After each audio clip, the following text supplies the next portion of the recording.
know you like to get wet though.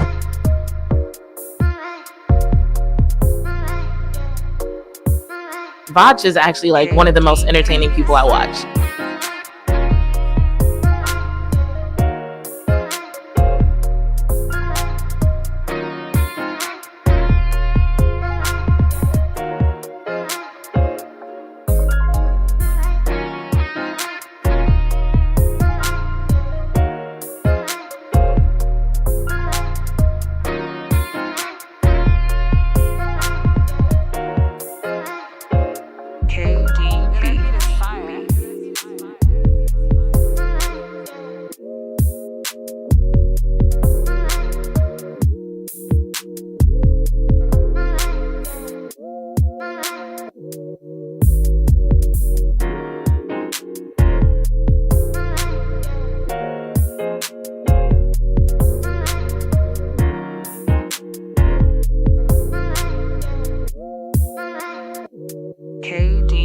Your mama sure does care about your schooling, son.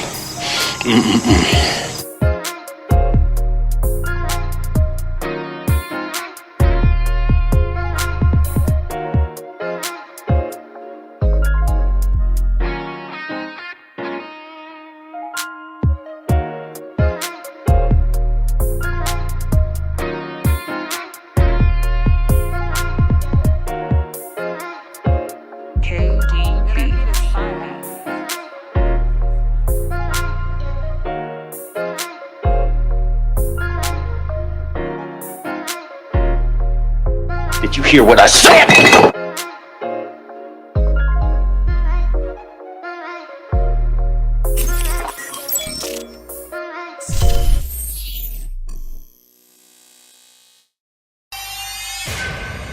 Beats Planet.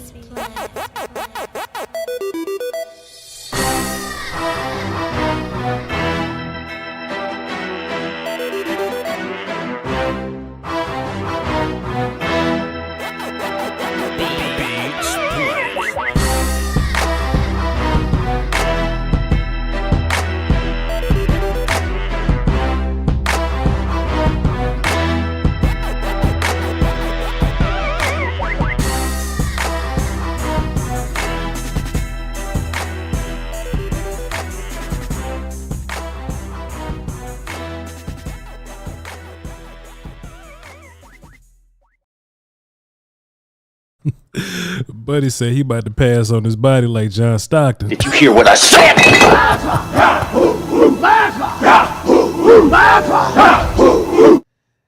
Hey man, yeah, what's up, man? What's up? Let me make sure my audio's good. You know, I don't want to be doing too much around here. You know, I need y'all to hear everything that I'm saying, you know? I need y'all to hear everything, you feel me? Shouts out to all the essential workers at the Blue Flame, man. We couldn't do it without them. We literally couldn't have this this production without them. You know what I'm saying? Like, you know, some people just A minor.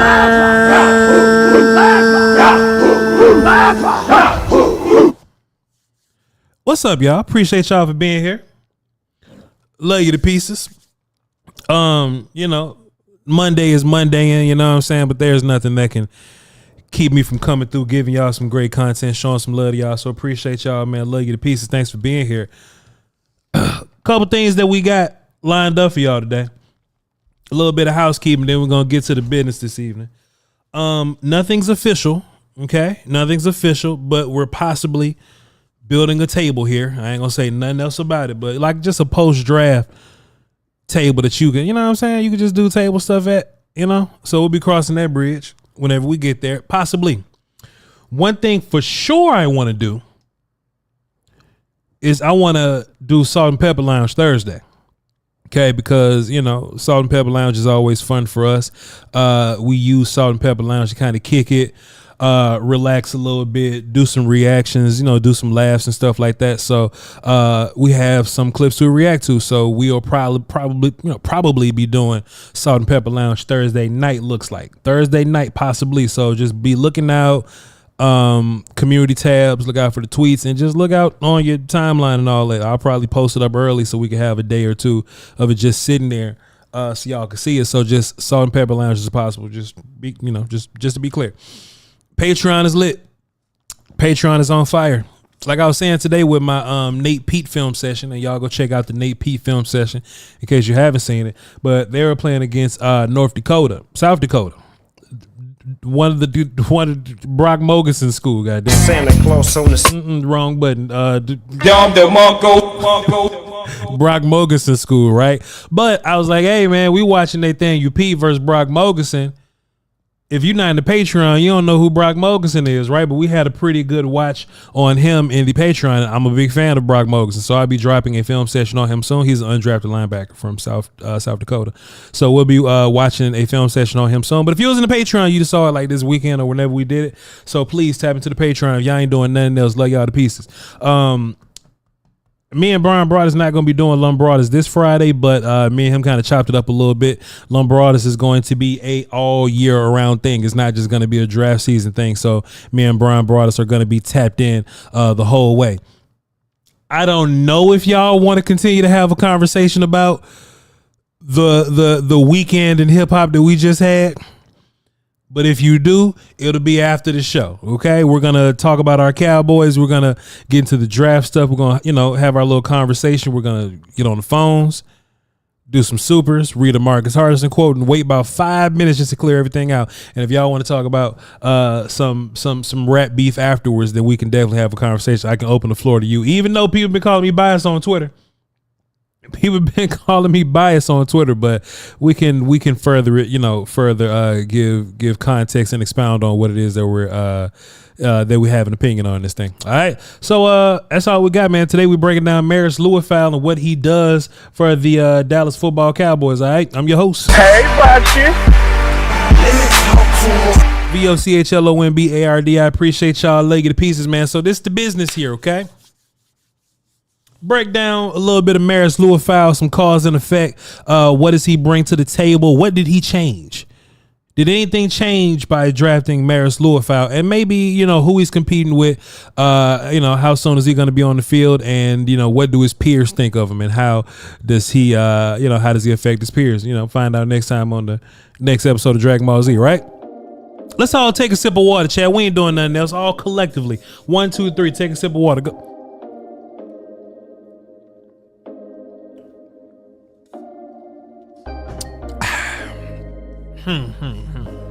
Little sip of water there.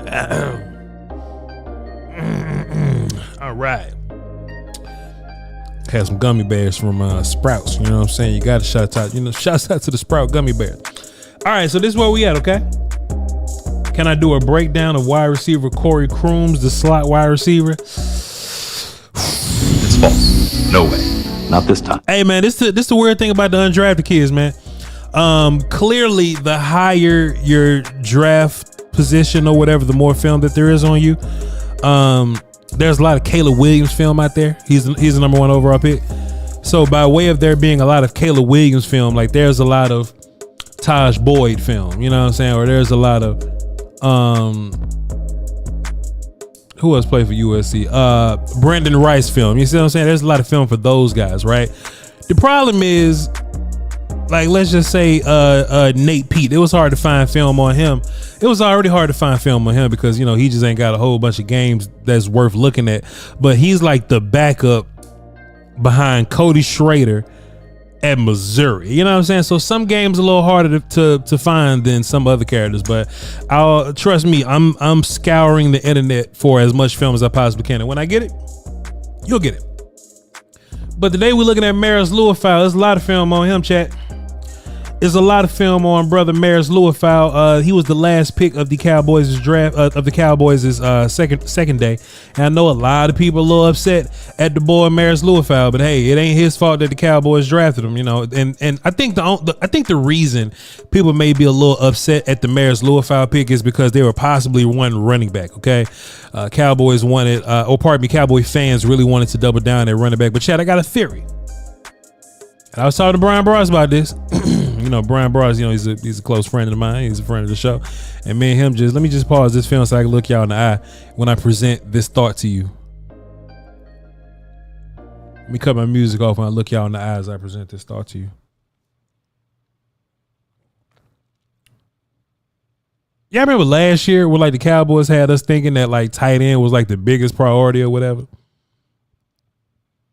And not like second round Schoonmaker priority, but we was thinking that like Michael Mayer was like, hey, we take Michael Mayer in the first round. And I think the only reason we took Schoonmaker in the second is because a run on tight ends had happened. I'm not saying this is the case, chat. But I think me and my content peers maybe prepped everybody to believe that running back would be high on the Cowboys' board. Let me get my war call ready. Turn the volume up on it. What the Cowboys ain't care about running back?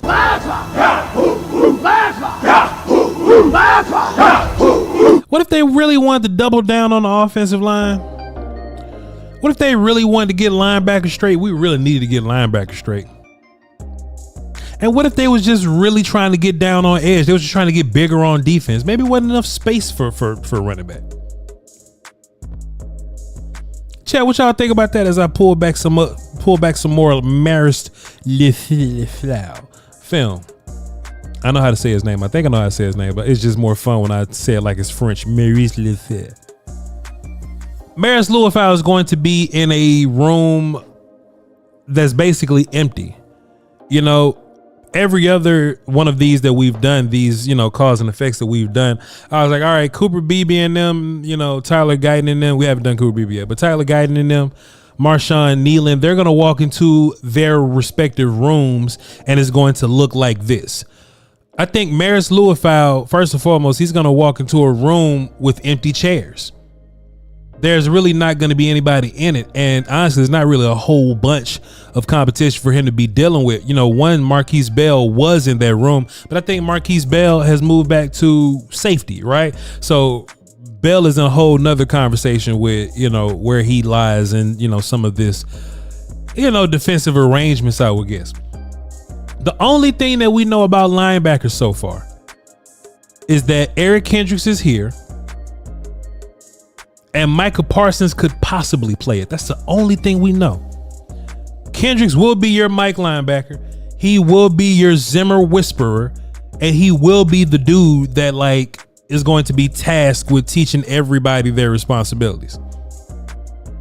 So chat, we played this game last week. We played a little game called Thanks Unc versus He Got Weed. Now chat, I wanted to frame this a different way just to keep things a little fresh, you know? So chat, how about this, right? The whole point of that game was how is a veteran's interaction or just a teammate's interaction with a given player, right? If he runs into Eric Kendricks, right? We know Eric Kendricks ain't going nowhere. Eric Kendricks is a guy that is on this team and he's damn near guaranteed a starting role in this defense because he's one of Zimmer's guys. So how I imagine it is Eric Kendricks is sitting outside in the car and Liufau walks up on Eric Kendricks' car. How I feel, Eric Kendricks ain't got nothing to worry about, so he's going to be welcoming to the young linebacker. He gonna be cool to Marist Liufau. So if Marist Liufau need to ride down the street, Eric Kendricks probably say something like, Come on, take a ride with your boy. For real? Nah, boy, for play. Come on. very welcoming. Hop on in the car, young buck. They're probably gonna trade secrets on how to keep their hair long and luxurious and shit like that. It's probably gonna be a welcoming experience. But chat, and I'm asking y'all this too. When Marist Liufau walks up on Damone Clark's car, I think it's gonna look more like this. What the do you want, mother? I'm just guessing. I'm just assuming. I say this because Eric Kendricks is here because Damone Clark started last year. That's my point. That's the whole point in this thing. The whole reason that linebacker was such an emergency was because Damone Clark had to start last year. You see what I'm saying? You know, if this was Man, I was about to say Van Der Esch and Jalen Smith, boy. I was about to lie to y'all. No way. Not this time. We created it. Not this time. No. Not this time. Man, I almost said that, but at least Van Der Esch would have been better than Damone Clark. Listen, man, this ain't me poo-pooing on Damone Clark. This just the way of the business.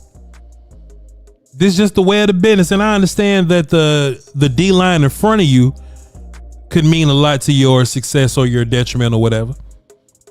I just have a feeling that Eric Kendricks just feels secure about his spot. And Eric Kendricks is just willing to teach Marist Liufau everything he needs to know. Where's my R lads at? Where's my depth chart? I think Eric Kendricks will be cool. DeMarvin Overshown, I think he's cool.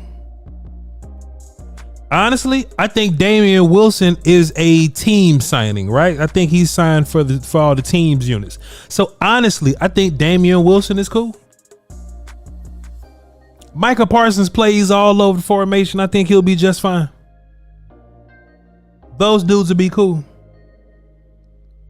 Now I'm looking on the depth chart and they got a character named Buddy Johnson. I ain't never heard of Buddy Johnson. He must have been a character that we signed last year.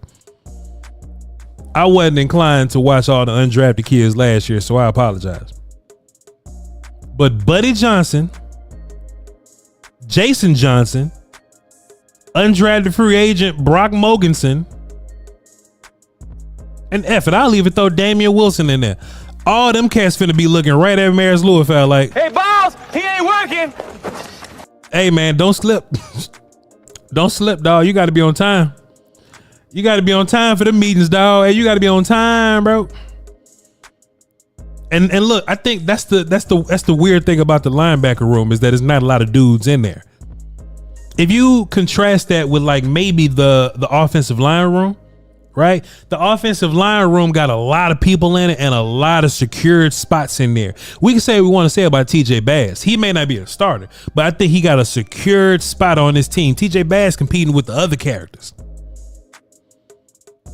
You know? So when Cooper Beebe comes in, man, TJ Bass know what time it is. TJ Bass know what time it is. Now Brock Hoffman on the other hand. What the you want, mother? I think it's different when it's Brock Hoffman. You see what I'm saying? But at least those dudes have like secured spots in this thing. If you look at the whole offensive line room, there may be about 8 guys that's really not worried about what happens in this whole training camp thing. Linebacker, I think there's only one dude that's not worried about what happens in this thing. I'll even say 2. I'll give you Overshown, right? So Eric Kendricks and DeMarvin Overshown are 2 people in this linebacker room. 2, hold on. 2, 4, 6, 8. There's 9 bodies in, and I mean bodies. You got to say bodies. There's 9 bodies in this linebacker room that cares nothing about what's going on. There's 10 bodies in this linebacker. If you add Micah Parsons, there's 10 bodies in this linebacker room. Only 2 of them got a guaranteed spot. Everybody else just fighting for just fighting for their right to party. And in the middle is Marist Liufau trying to get a ride to the store. I'm gonna take a ride with your boy. For real? Nah, boy, for play. Come on. Trying to get a ride to the store. And all the Johnsons and Mogensons. Hey, y'all think Damian Wilson came back thinking he was really gonna be a linebacker here? Chat, what y'all think about that? Like, what do y'all think the idea of re-signing Damian Wilson was? Drafted him in 2015. 4th round pick, Damian Wilson was.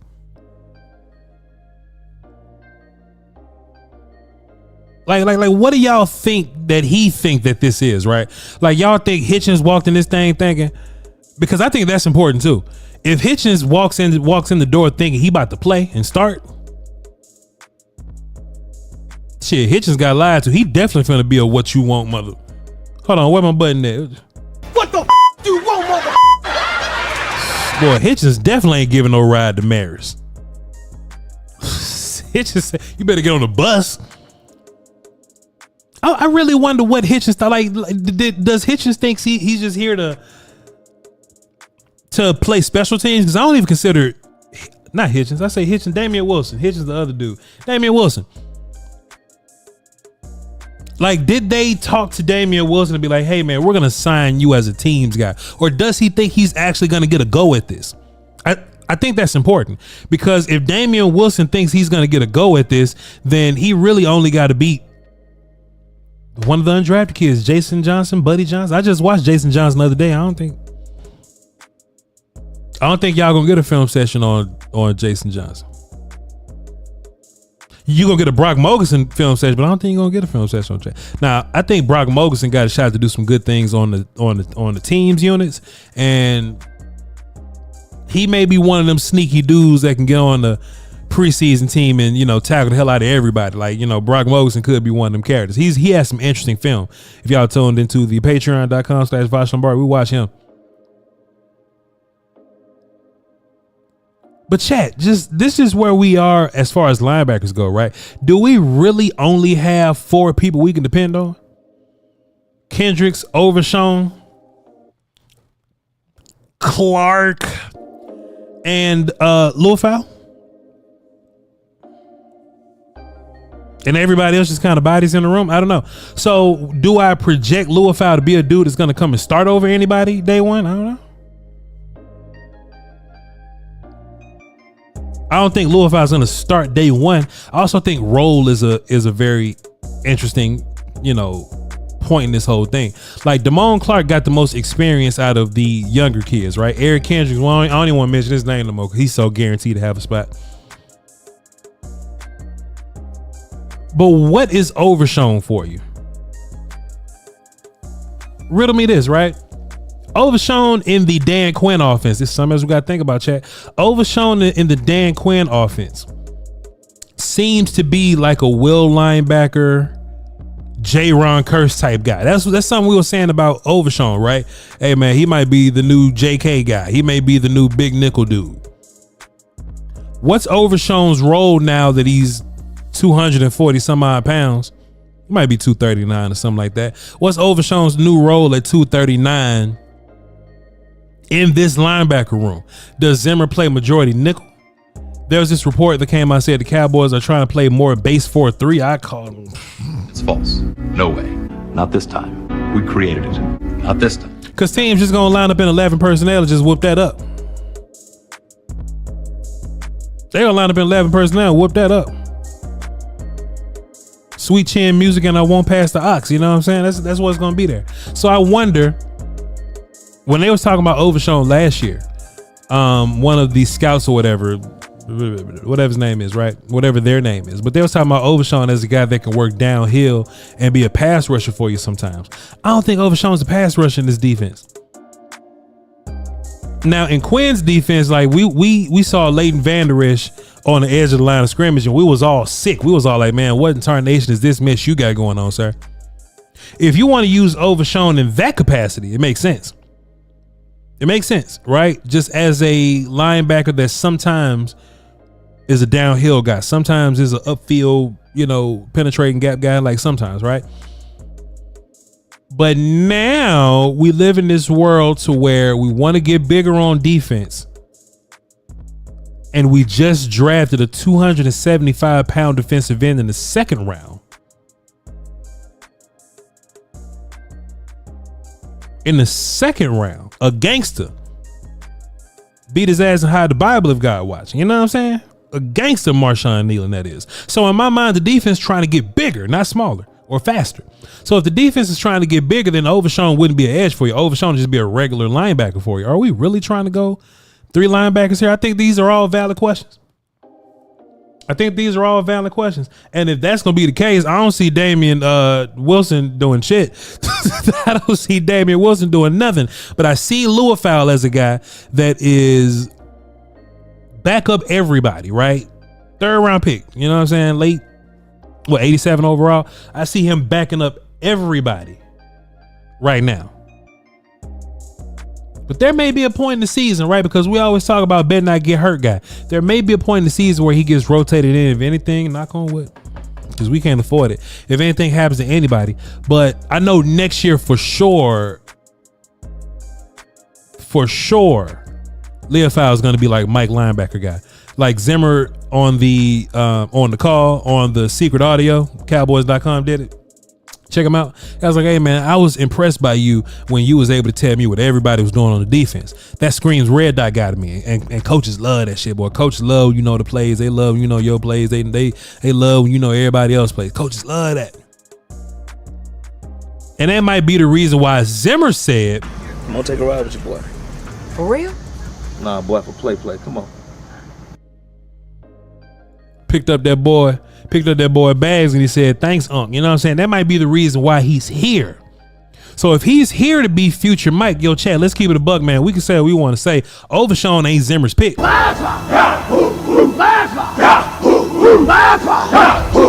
And neither is Damian Wilson. Boy, that was Parcells' pick or something, wasn't it? Damian Wilson was damn Jason Garrett pick.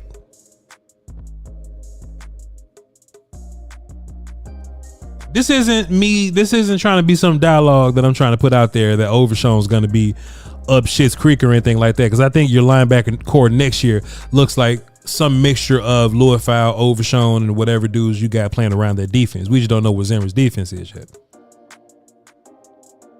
But if I had to make a guess, your first linebackers on the field are going to be Eric Kendricks and DeMarvin Overshawn.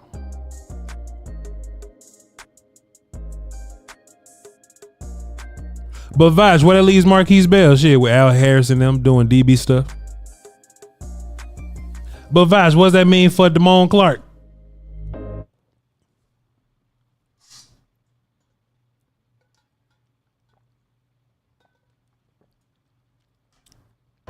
You know when Damone Clark gonna make his tackles? When they do the coin flip in the beginning of the game? And the Cowboys win the coin toss and we defer and we kick the ball to the other team.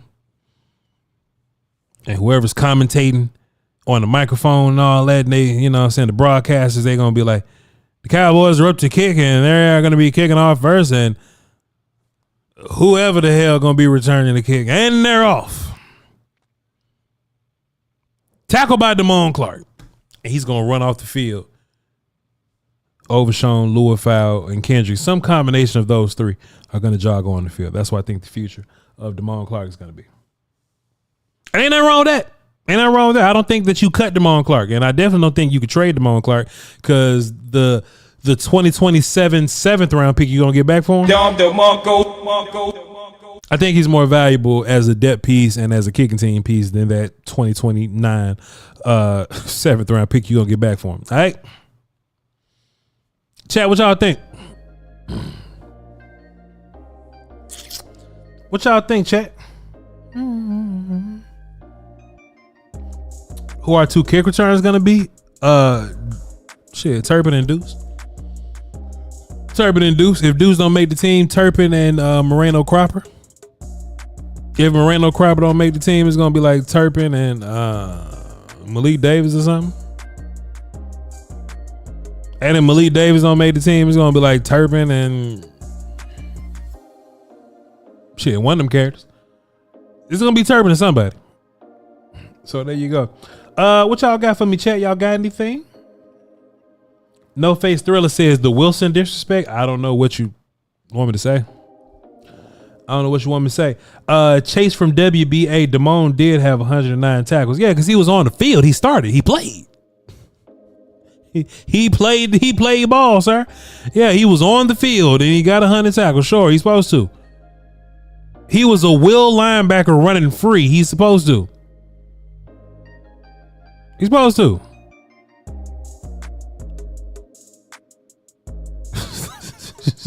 What you mean? It ain't how many tackles you got, but it's the depth of those tackles in which you made them.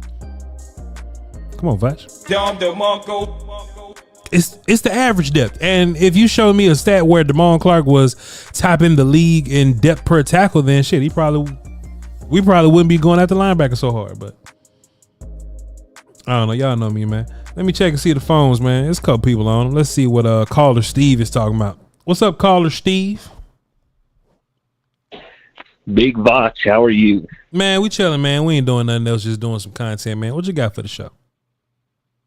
Hey, just I haven't talked to you since the draft, and I agree with a lot of the takes that you're making, of course, but I've also got a little bit as far as the rap battle.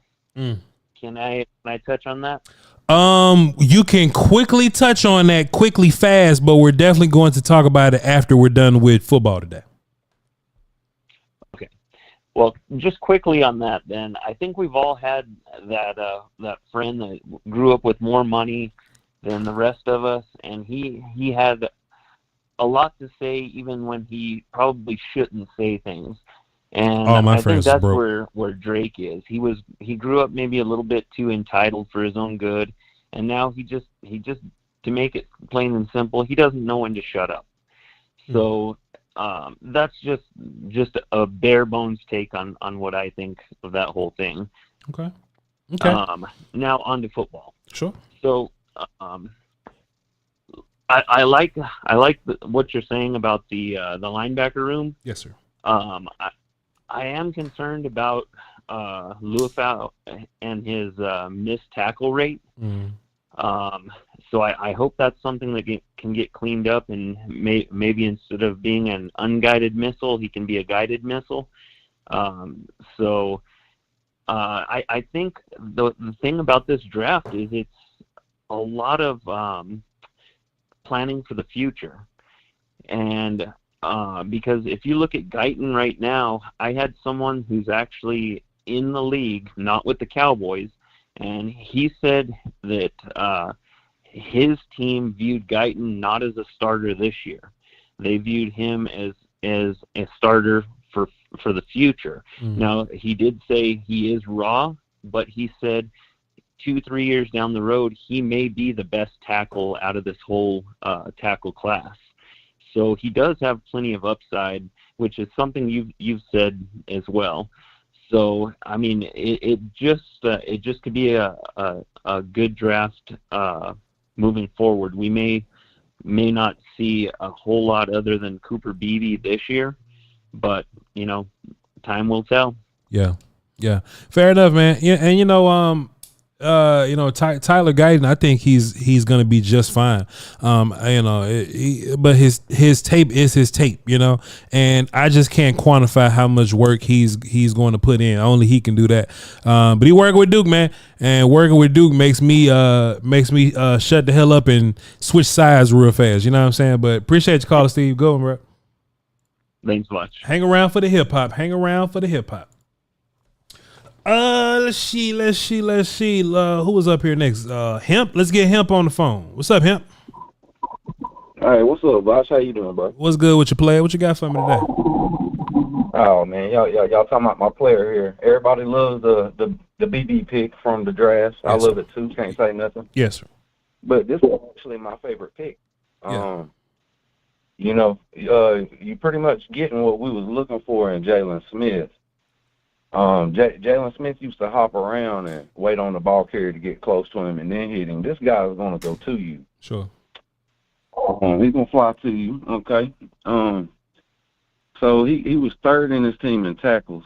He was out his whole junior year. He's got, 13 starts. Sure. But I mean, overall, he knows where to be in pass coverage. He's got good pre-snap coordination, quick first step. He ain't the fastest. He run a 4.64 at the combine in his 40, but he's got a quick first step. He knows where he wants to go. He's good at recognizing the play and just getting to where he wants to be. He ain't going to them. He's going to where they're going to be at. Yeah. He's textbook with the angles. He's got that great aggressive temperament for your defense that you want. He's a smart player, he went to Punahou High School. Sure.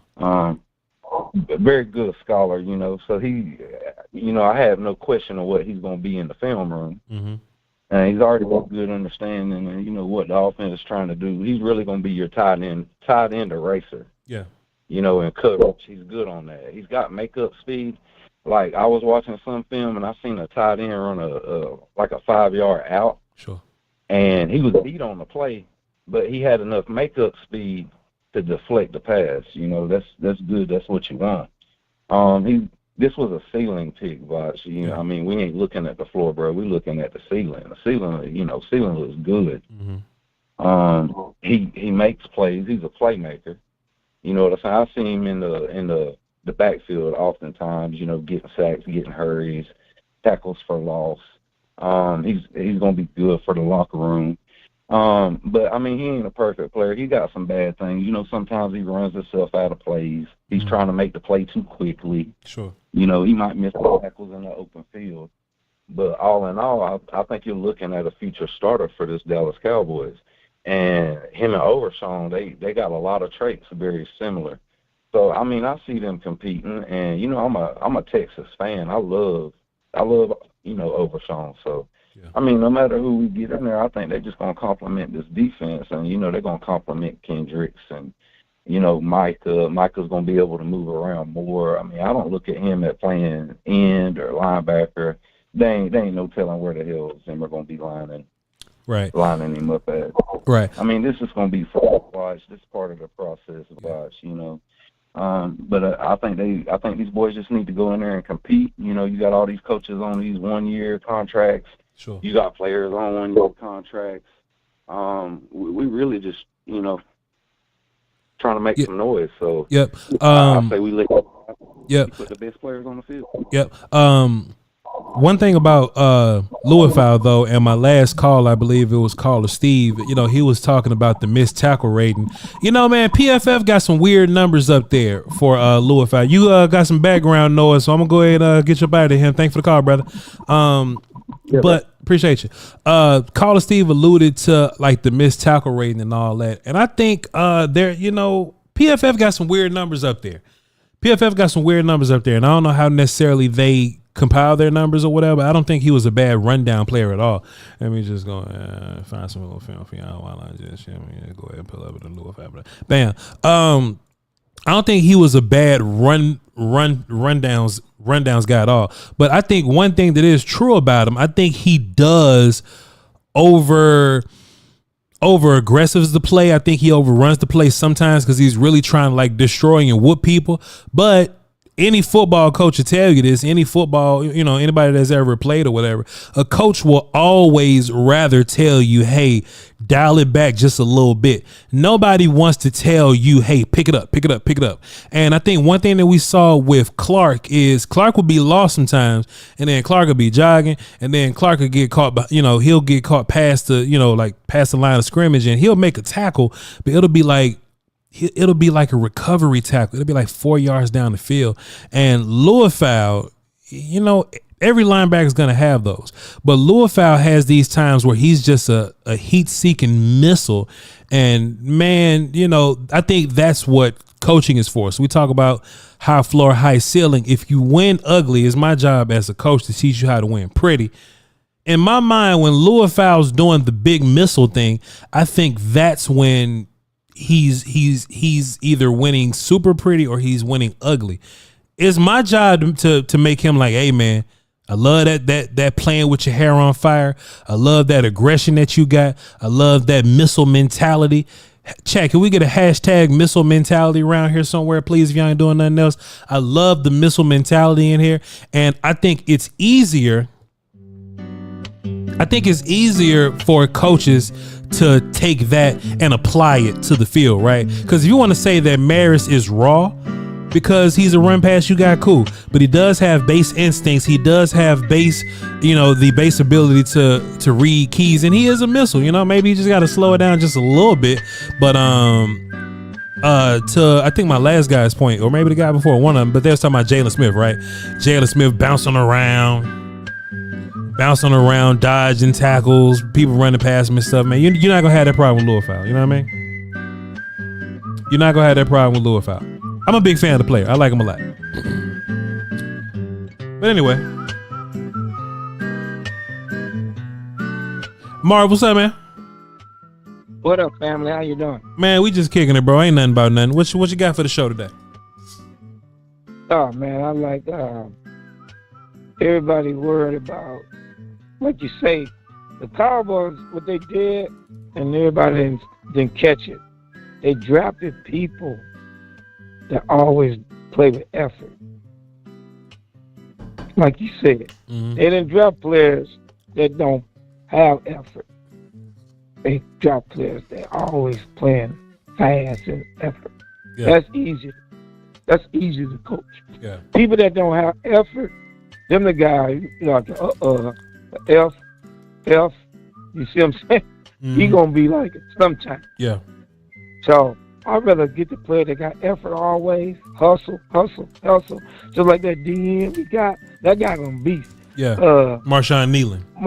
94. Yeah. 94. Yeah. Yeah. And you know what's so funny? Right.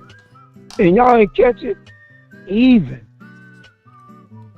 54 is happy Dan Quinn left, y'all. Who is 54? Sam Williams. Yo, Sam Marv, don't say nothing. Cause we're gonna talk about that at the Salt and Pepper Lounge on Thursday. Marv, I saw that clip too, Marv.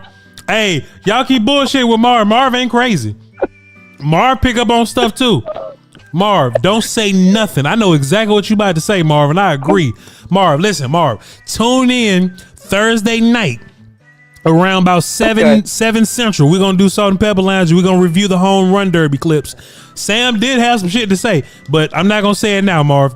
That's very. I ain't gonna say it. We're gonna go somewhere. That's very astute by you. Go ahead. Tell everybody and catch it. Yeah. And then to all you Cowboys fans. Yeah. You know, we did. I'm gonna give Dan Quinn his points, what he did. Yeah. I'm happy for him. But Dan Quinn did one mistake. What he do? Marv said, "What's up with that?" He don't like big D tackles. Oh. And if you dummies on here think Why you say that like guy that we dropped number 7, Yeah. that's 7th-round pick. Go watch the tape. He ain't playing Toledo State. He ain't playing BB State. Hey man, don't be like that, This guy man. went against some big Don't be like that, man. guards that's about to get drafted next year by Alabama. If y'all better go watch Alabama guards. Who you talking about? Who you talking about? You boy from Auburn. Justin Rogers. The D tackle. Justin Rogers. Yes, sir. Yeah.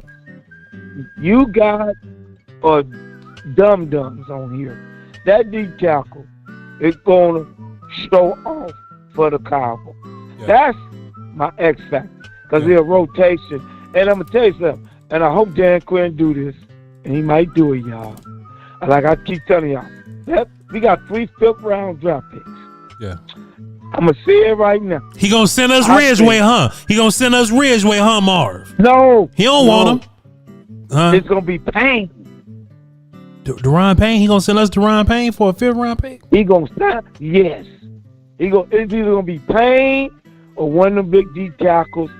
The D tackle that used to play for Minnesota that I always wanted. He played for Cleveland now. Linval Joseph? No, the big one, the bad one. Is it Chalmers or something like that? Shit, I don't know. The big D tackle that played for Cleveland. Look at Cleveland Rock. You know what I'm talking. He used to play for Minnesota. I always wanted him. He came from Alabama too. Yeah. The D tackle from Alabama. From Cleveland. Go ahead, Mark. We listen to you. Go ahead. But anyway, yeah. So we're gonna get one of them. It's gonna be somebody. So I'm not worried about that because you can see what they're doing and that edge. They gotta run up the middle now. They ain't gonna be killing us with the edge like Arizona embarrassed us. Remember Arizona? I was like, what the crap is this going on? You talking about Dalvin? Dalvin Tomlinson? Tomlinson. Okay, I got you. Dalvin Tomlinson. Yeah, I got you. That's good. Yes. Yeah. So we're gonna watch what happens. Yeah. We're gonna get one of them guys, y'all. And another thing, a lot of Cowboy fans, you guys gotta stop thinking people can't play. Right. I'm gonna tell you something. One of these halfbacks, look, you don't even know if y'all know football. Remember Hambrick? Troy? He used to play for the Cowboys. Troy Hambrick? Yeah. Yeah. Troy Hambrick ran for 900 yards, y'all. Yeah. And back in the day, y'all called him a bum. But when he was running over everybody and running them long touchdowns and all that, y'all was like, wow, I didn't know he could do that. What year was that, Marv? That was like in the 90s. I was born in 92, man. I was born in 92. I ain't say that.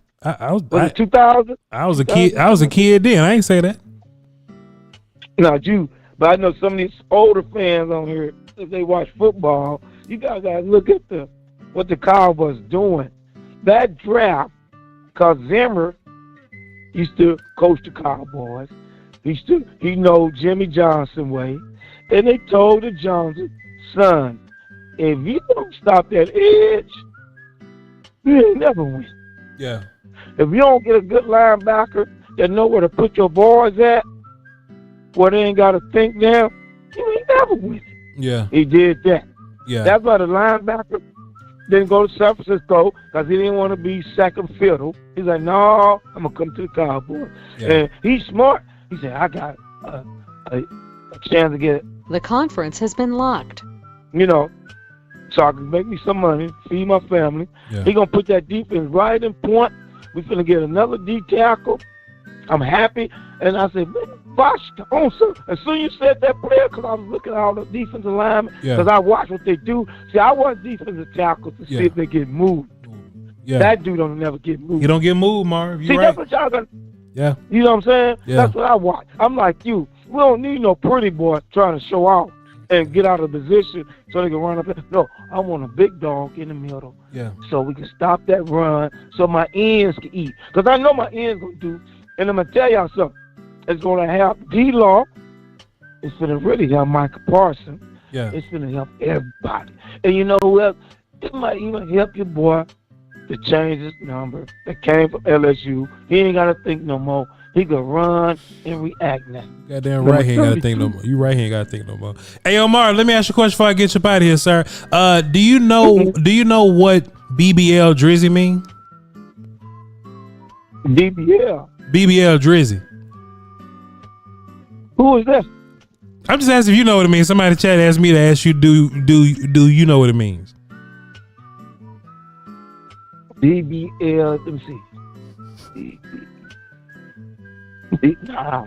That could go a lot of, you go make anything up with DBL Drizzy. Yeah. You know what I'm saying? Yeah. That's, Well, Marv, I think that's their point. BBL Drizzy likes to make stuff up, and BBL Drizzy changes forms, according to his surroundings and things like that. I guess it's like a chameleon. I guess so. I guess that's their idea. I guess that's what they're saying. So yeah, so they're just asking you, do you know what it is, BBL Drizzy? No, I didn't know. But I'm glad you explained it to me. No, Yes, sir. I didn't know. Yes, sir. Have you heard the new Kendrick? Have you heard the new Kendrick Lamar? Not Like Us? Oh, Kendrick Lamar? Yeah. No, I don't be watching that foolishness. You know what I'm saying? I'm into the What you watch? like I do. Like I'm into the truth. I know y'all heard of it, the Israelites. I've been there. I'm talking about music. I'm talking about music. I know. I don't get to that stupid, that rapping stuff and all that foolishness, black on black fussing. Nah, it's for to love your brother, not that stupid stuff. That's stupid stuff. That's stuff for people to try to make money. Kendrick had a line about that though, Marv, on his album.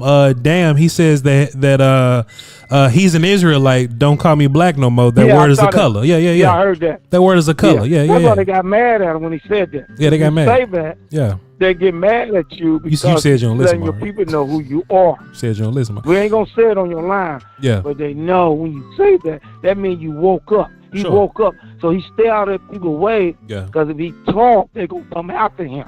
Right. Then that's why they try to put Drake against him. Drake was already Israelite. Why you act like you don't know what's going on then, Marv? You act like you don't know what's going on. I know what's going on. You know what I'm saying? I know we do classes on this. You know what I'm saying? Yeah. It's really deep. If you don't know who you are, that's how they get you, and they keep you in the darkness. Yeah. You want to be in the light. If you're in the light, that means you know you're an Israelite. If you're in the dark, you're going to still act like a Gentile, the other nations. Okay, so it's very deep, man. So we don't want to, get your station messed up because they'll come after you. Ain't nobody coming after me, Marv. I got all kind of things on this table for people coming after me, so it's okay.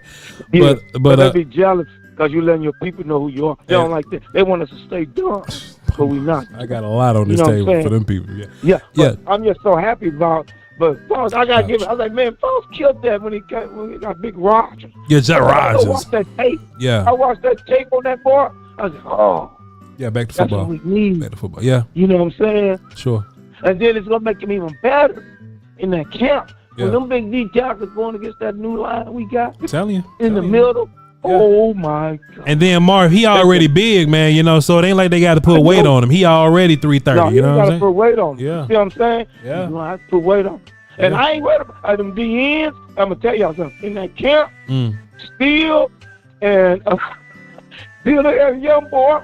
Number 60. Go with them boys. We got them DNs. Number my God. It's going to be good for him. They won't. It's going to be good for him. It's gonna be good for them because they're gonna like, man, we getting our butt. Hey, we're just gonna make them fight. Yep. So it's gonna make them prepare. Yep. But I'm just glad we got Kendrick now. Yep. Our corner's coming back, and the corner we picked up. Yep. So it's gonna be a good competition in that big tight end. I just love what we got going. So I don't be tripping like everybody else crying. Oh, every day we need a linebacker. Oh, the linebacker, the halfway. The halfback sucks. Man, shut up. Yeah, I know. You don't know what this. Yeah. Hey, let me tell you something. Like I say, if I was running Zeke, and I love that big boy, Freeman, Royce. Oh my God, that big boy. Tackle them two dudes. I don't care who you are. Yeah. I don't care what team you are. Yeah. If you got to tackle them two big boys back to back, boy, you gonna get. You know what I'm saying? That's a Drake song, Marv. Yeah. I got you, Marv, man, but we gonna go ahead and get some other callers up here. Hey, yo, look, appreciate you for giving me flowers about that Justin Rogers, man. People wasn't watching, you know what I mean? Appreciate you, Marv. They don't watch Law. I mean, they don't watch us. Watch. I'm still. Because still. They assume they know what they doing. Yeah. And they, you know what I'm saying? They don't watch no tape, but Yeah. they get on your show and everybody's show complaining. Yeah. And before I leave, Boss, please do me a favor, Boss. When you go on Boss show and Law show and the liquor show, Yeah. can you please tell them guys to stop crying? Hey, Big Gang James, don't cry about the D tackles because we got a coach to know what the hell he's doing. And stop crying about the damn halfbacks. And I want to say one thing. You just said we got to love our brother. Landlord, the lady even said, Aisha, go watch Aisha when she was on your boy show who you be going with. Foot show. What's the tall 6 Foot. Yeah. She said, Number 70. and I said it too, and I told her I bet him $100 every time he always talking about our receiver, Cook. Cook was open thousands of times, and the guy you was mad at, Voch, number 3, he changed his number 1. He was open all the time, but she said number 88 was open too. So who you gonna go with? You gonna go with your second or third, or you gonna go with your 1? He went to the 1. And I told y'all because I was watching tape, Voch. Yeah. I said, what they don't see, I don't see. That kid was open so many times. Cook and what you call. Yeah. But y'all keep saying we need Michael Jordan, Kobe Bryant, everybody. Man, y'all gotta stop that, man. Go watch the damn tape and stop running your damn mouth. They let it see more than y'all do. Thank you, Aisha. She just proved the point. Landlord, you get an F. And who's the liquor store, you get an F. I hope you listening to the show. Store? And I would love to come on the show and debate you. And hey, put this, and I'm gonna shut everybody. I would put up $1,000 to go against y'all, and y'all go against me, so I could destroy y'all. Shit, give me $1,000. I'll smoke you right now, Marv. We can do this right now. Give me that 1,000, Marv. Go get the tape. I'm gonna get that bread tomorrow, boy. All right, Marv. We're gonna get you up out here, man. Have my money ready. Appreciate you, brother. Shalom.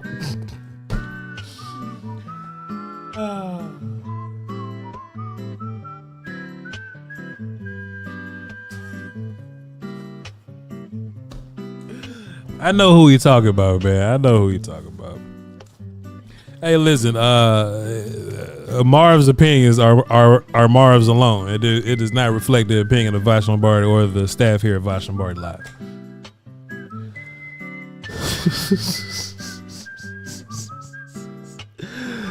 Hey man, you gotta let Marv go, man. You gotta let Marv talk, big dog. You gotta let him talk, man. You gotta let him talk. All right, man. Let's get Jamal on the phone. See what he's talking about. Then we're gonna go Big A after that. What's up, Jamal? What's cracking, fam? Hey, it's funny. Old boy said something about Jalen Smith because that's exactly who Damone Clark played like last year, bro. Yeah. I like the Marist Liufau. I don't know how to say his name. I like you got that pick. That's it. Mm-hmm. He does play with his hair on fire, and like you said, I was always coached to be slowed down versus to be told to speed the fuck up, or excuse me, it's to speed up. Yeah. I had a question to ask you. I know damn well it ain't gonna happen because it ain't in the Cowboys' DNA. But I was looking on the free agency list of who's still available, and I was shocked to see Justin Simmons' name on that list, bro. What do you think the Cowboys think about that addition? I know you and I both know the realism of how the Cowboys operate. That probably ain't gonna happen. But if it were to happen, how would it have to? What would have to happen for that to make sense for the Cowboys? Is my question. And secondly, do you see Mozzie Smith really taking a second-year lead this year? I know he has to, but do you see it? And I'm going to let you get on with your show because I got my little man here and I got to get him to his mama. Appreciate you, man, and shouts out to you being a dad, brother. Appreciate you, man. Already. So as far as Mozzie goes, I mean, you right, goddamn, Mozzie ain't got no choice. Mozzie does not have a choice, man. Mozzie gonna have to be the guy. He's gonna have to step up, man. You know, I just think that maybe possibly the Cowboys are prioritizing the outside run defending. That maybe that's what Marshawn Nealon's gonna bring to the table. Mozzie is he's gonna be playing A gap, but it's not like we got a D line full of scrubs. You know what I'm saying? Like Mozzie's your big guy, of course, but you still got Osa in there in B gap. You got D-Law in there, head up on the tight ends, and you got a combination of Marshawn, Sam, Micah, however you want to put it, at D-end. So, there are teams that got trash one techs, but they can still do their job properly or whatever. So I don't think Mozzie got to be the best in the league. I don't think we need a one tech to be a superstar on the team. It'd be great to have one, but I don't think we need a superstar to be one tech. But I think Mozzie will be fine.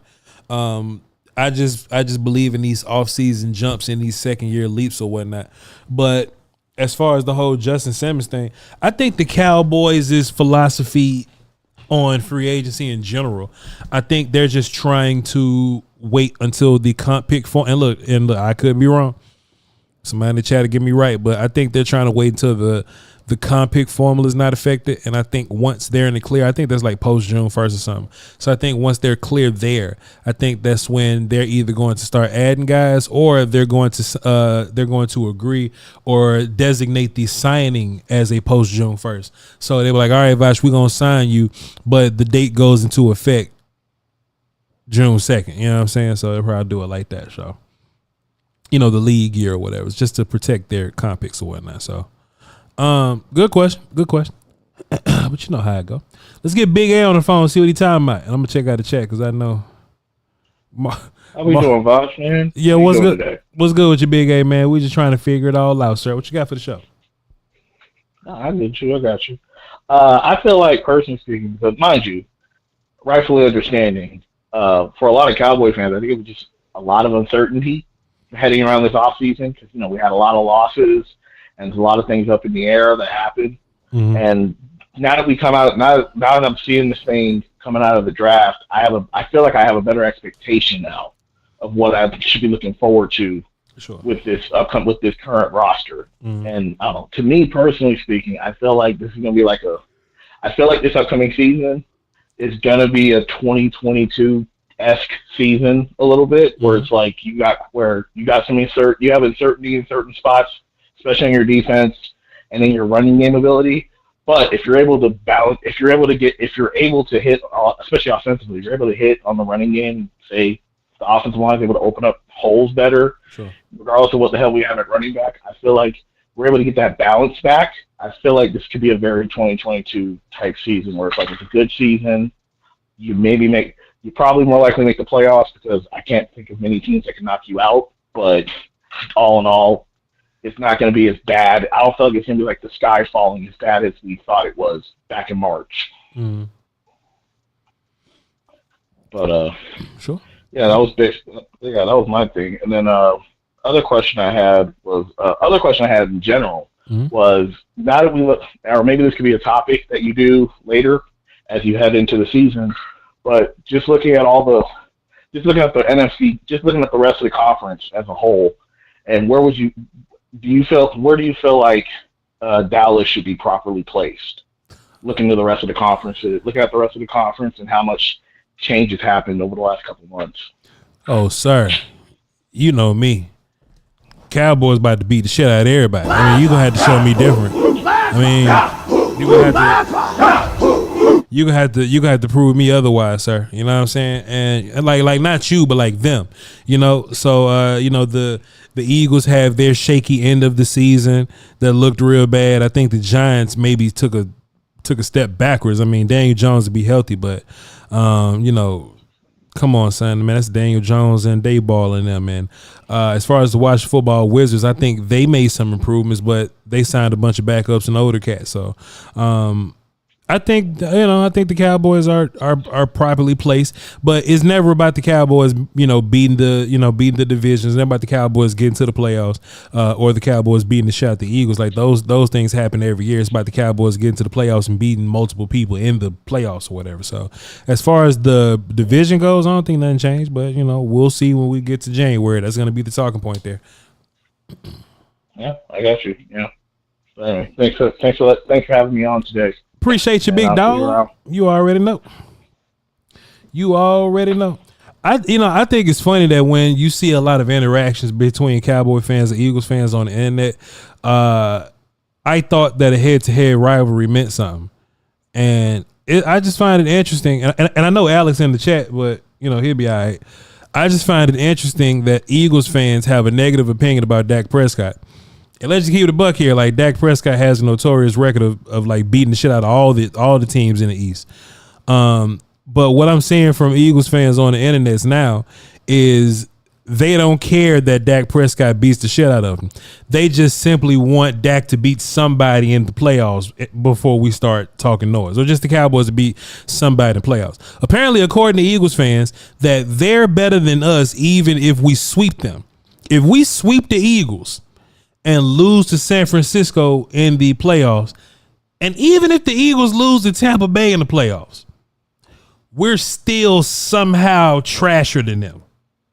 Very interesting development with what I'm seeing from Eagles fans, but y'all know I ain't finna take them too serious, especially if we beating the shit out of them, yearly, yearly. You know what I'm saying? But anyway, 210, what's up? Who this? Hey, Voch. Oh, my bad. This Voch? No. This is Trent from San Antonio. My bad. What's good with you, man? What's good with you? What you got for the show, bro? Everybody seemed to be out on Damone Clark already. I know he had a not too great a season, but I still think he could have like a year 3 jump, to be honest. Because I think he may have just got out of sorts, with like when Vander Esch went down, he kind of got thrusted into the lineup. Yeah. And he had to kind of be the guy a little bit. I think maybe with the addition of Eric Kendricks and he have a better, like a mentor next to him, I think he could play better. Plus, he was playing on a position. Sure. Liufau in college was out of position. I think Damone Clark played out of position. I think Damone Clark, man, because look, man, Clark was a safety for real. You know what I'm saying? Like he was a safety in North Dakota State, and Liufau, all of his bad film, he was at safety, and Clark even had to move around a little bit. So I think once everybody just kind of settles down at their linebacker position, I think they'll be all right. Yeah, we'll get a better idea what's really going to happen now. Mm-hmm. Yeah, for sure. What else you got? It was a good draft though. Mm-hmm. Marshawn Nealon, great pick. BB, great pick. Everybody's hating, but I think we'll be all right. What the you want, I agree. Appreciate you, man. Good call. This is my first time calling in, brother. I just want to holler at you. Appreciate you. Hey, man. Appreciate you, man. It mean the world to me, dog. Salute.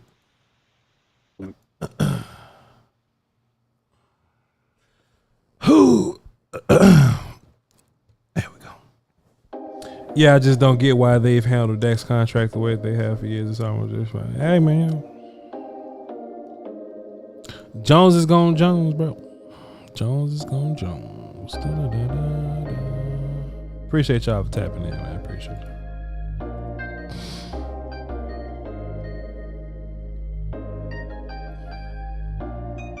Boom, boom, boom, boom, boom, boom. Here we are. Supers.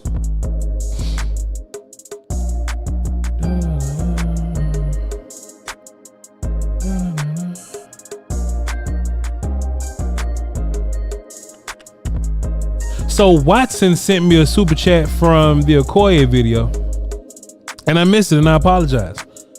But Watson dropped the 5 and says Voch turned into mixtape Wheezy. Keep grinding. Meet the grams. You lied about your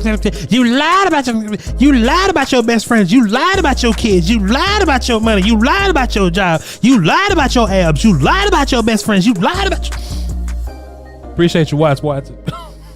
JC Cowboy Network, appreciate you, man. He dropped 5 and says, keep up the good work, my bro. Fire. Appreciate you, sir. You're also doing great work over there. And pause, preemptive pause, Meat Slanger dropped the dub and says, LOL if you're still clowning Drizzy. Hello, wait. LOL, you're gonna stop clowning Drizzy. Shit, no I ain't. No I ain't. You lied about me clowning Drizzy. You lied about your super chat. No I ain't. Oh, sir, no, I'm not. Oh, sir, no, I am not. Oh, boy. Sick of this, man. I'm sick of this, boy. You hear me? It's coming, man. We'll talk about it a little bit. We'll talk about it in a second. Yo, look, so much happened since the last time we talked about this, man. So much movement is happening, you know. Marcus Hardison says, I gotta wait till we get to the top of the beat. You know what I'm saying? It's only proper that, you know, we do it that way. Marcus Hardison says, in the face of uncertainty, a man becomes dangerous not by wielding a sword, but by sharpening his mind, fortifying his spirit, and embracing resilience. In the face of uncertainty, a man becomes dangerous not by wielding a sword, but by sharpening his mind, fortifying his spirit, and embracing resilience. Don't be afraid to reinvent yourself. Yo, that's crazy. That's crazy, brother Marcus Harrison. Here. Oh, here, brother Marcus Harrison. Fantastic, sir. You hold this L, line, sleep outside, UNLV, Young Pimp, Young Goat, Young Lion. Appreciate you, sir. Fantastic show, you hear me? If y'all want to hang around for the hip hop section, fine.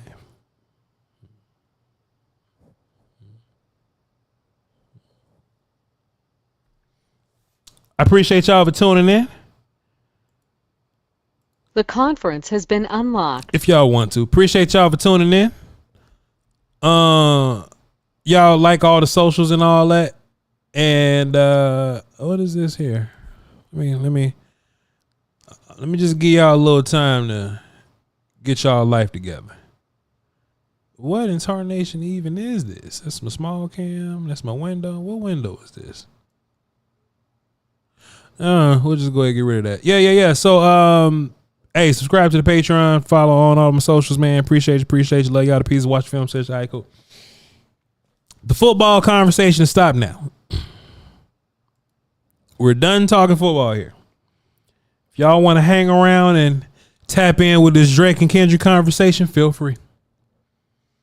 Give y'all a couple more seconds to leave if you need to, but we're going to talk about rap beef for the remainder of the session here. Let me sip some water, man. Let me sip some water, y'all. So currently, this is what we have. First person shooter. It was like it wasn't it didn't kick everything off. You know what I mean? It's many things that kicked all this off. It's many things that kicked all this off, but Kendrick been outside, I feel like. You know, he was on the Baby King joint smoking on your top fives. BET Awards stuff, all that. And I feel like that kind of died down a little bit. Then first person shooter kicked it off a little bit. Like it really, really kicked it off. And if nobody said nothing, we was just gonna go on with our lives, and we possibly, wouldn't get the best weekend in hip hop that I've seen. That one of the best hip hop weekends that I've seen. Kendrick dropped like that. Still one of the biggest songs in the country. Still. Drake drops Push-Ups. I'm a fan of Push-Ups. I like the song Push-Ups.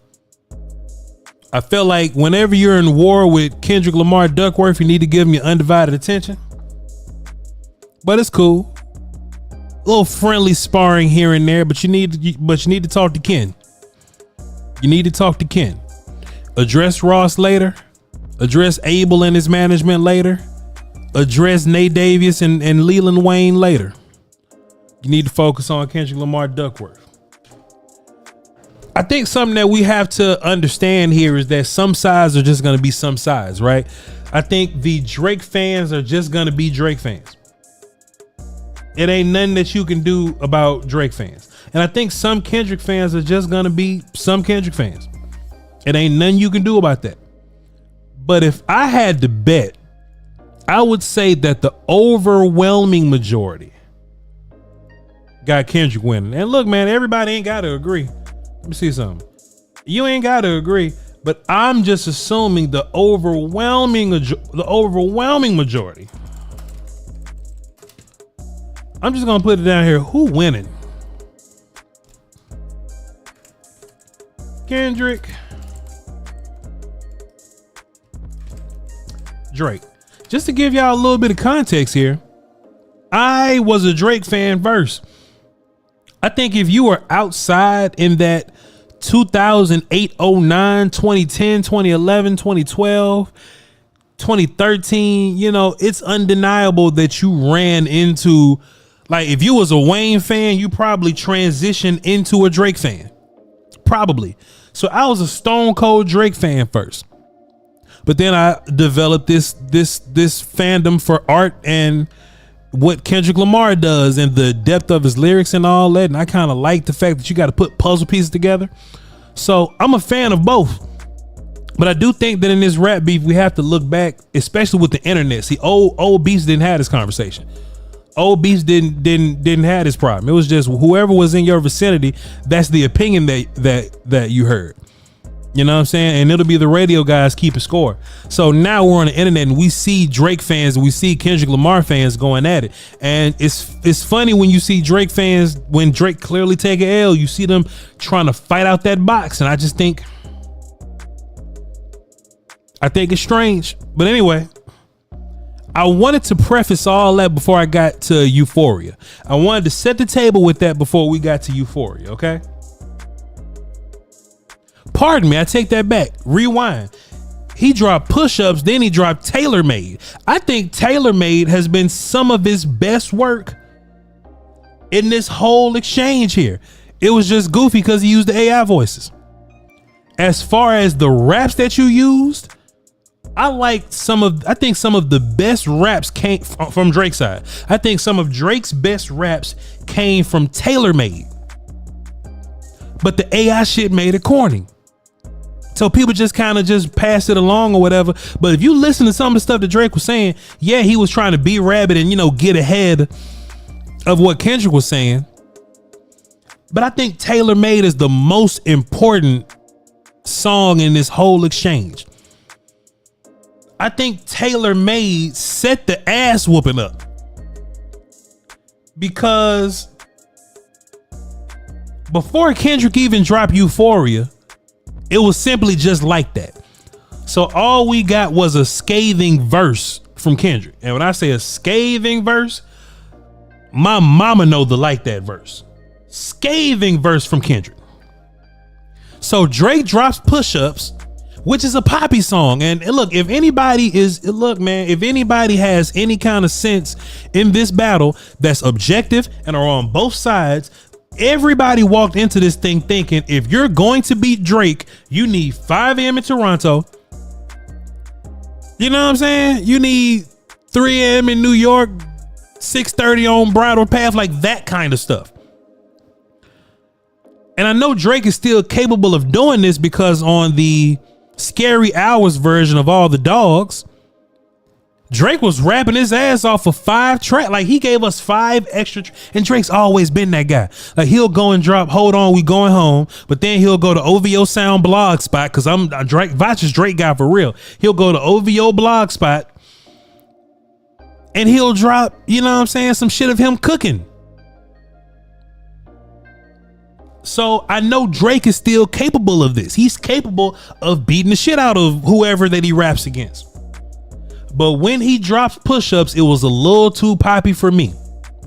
It was a little too vibey for me. And it makes me feel like whoever wrote this for Drake didn't understand the gravity of who Kendrick Lamar Duckworth is. I don't think that's not enough for Kendrick Lamar Duckworth, especially when you know Kendrick hates you.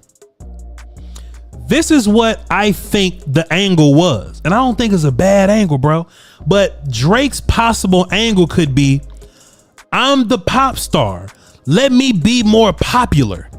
Let me make a song that's hotter than Kendrick's is. What Drake don't understand is when we talk about rap beef, we automatically go back to the purity. We go back to the purity, to the pureness of hip hop. It's about bars now. It's about who's the better rapper now. Voch just made the song seem so much more girly than what it was. The song was girly. It sounded like a song that Drake made that was easily digestible for kids and women. And I'm not saying that from a broad standpoint because there are women that are really into hip hop and breaking down lyrics, but y'all understand what I'm talking about. Y'all understand what I'm saying. He's making it easily digestible. But the problem is that when the hip hop dudes get involved, Drake is singing right now.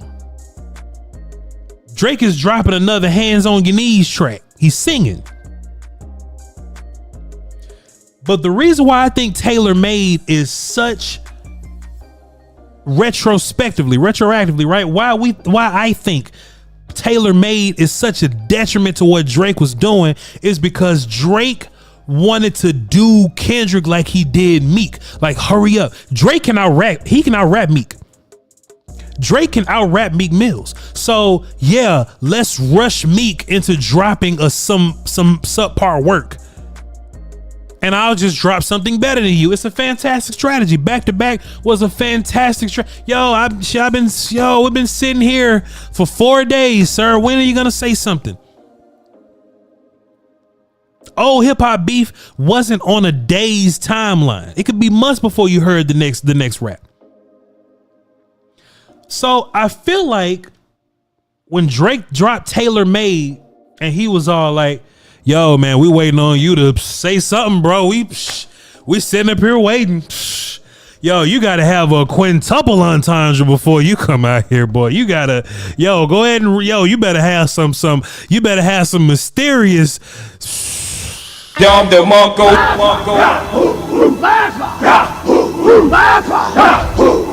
Chat, I thought it was bullshit when people was running around the internet and they were saying, oh, well, shit, the Kendrick Lamar song I heard was 19 minutes.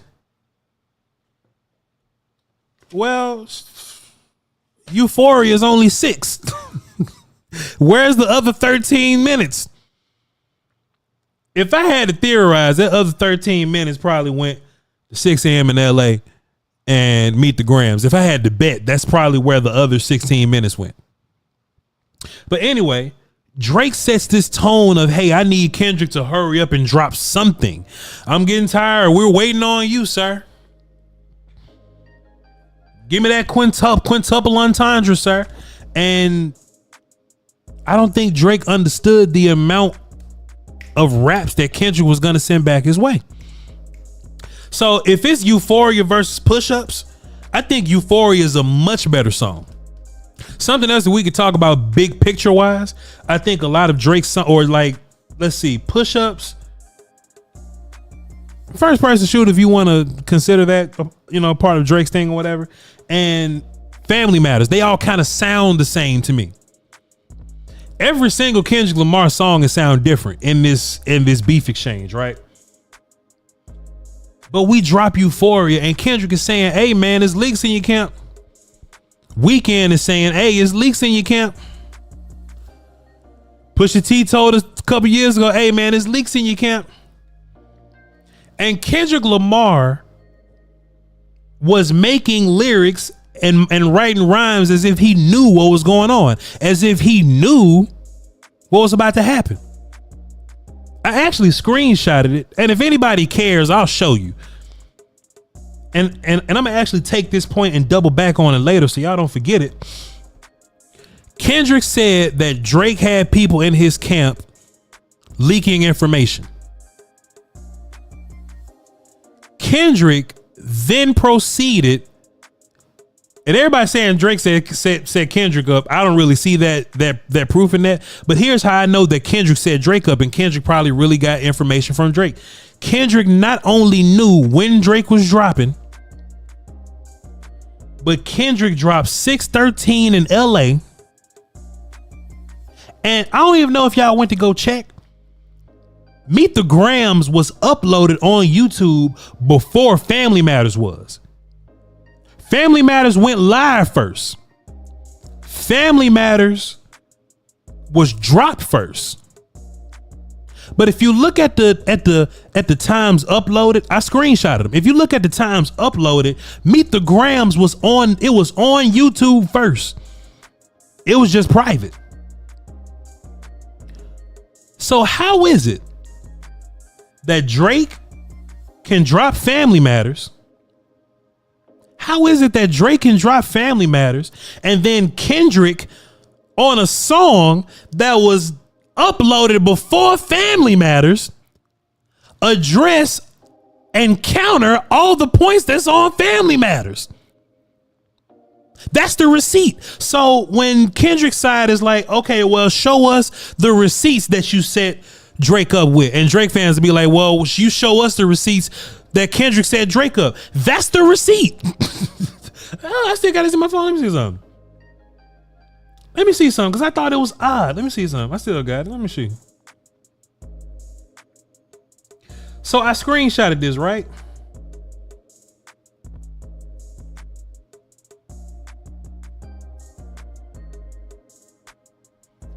Here we go. Family Matters, right? Family Matters was uploaded at this time, right? It was like at 38 minutes from here.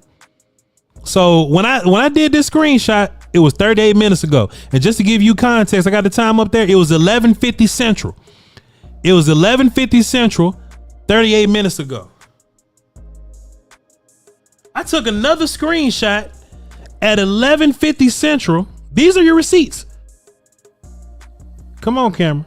It was 11:50 Central, and this shit was 51 minutes ago. So Meet the Grams was uploaded before Family Matters was. So I'm really trying to figure out how the hell the Kendrick haters, super pro Drake guys don't believe that Drake ain't got leaks in his camp. Kendrick ain't no goddamn Shazam and Houdini. He's responding to things that Drake is saying on Family Matters in Meet the Grams that was uploaded 20 minutes before.